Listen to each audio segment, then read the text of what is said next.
Warahmatullahi wabarakatuh. Okay, ini kita tengok macam mana pendawaian untuk switch one way, dua gang. Satu way, dua gang ataupun sahala dua gang . Okey, ini contoh ni sahala, ini sahala ada dua switch kat sini. Jadi kita panggil ni dua gang lah. Okay, kita tengok kat belakang dia. Okey, belakang dia sama juga, dia ada dua common C dan L1 L1. Yang ni akan pergi ke load lah, pergi ke beban lampu. Ini adalah incoming daripada KFA, daripada MCB. Okey, untuk dua gang ni, okey, daripada common ni, katalah kita ambil satu MCB ni masuk, dia akan pergi ke common yang ni dulu.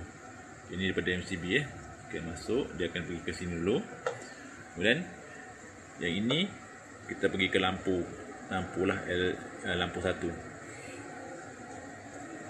Yang ini pula common ni kita kongsi daripada sini ke sini dengan kita gunakan satu wire jumper lah.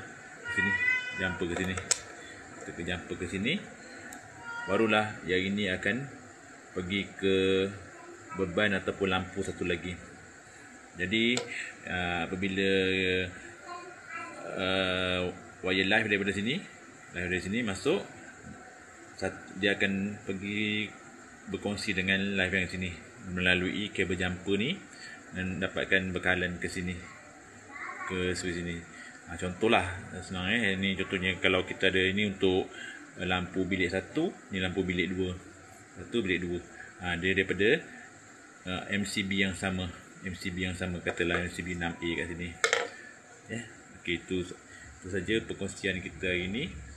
Okey, kalau ada apa-apa boleh komen dekat section di bawah.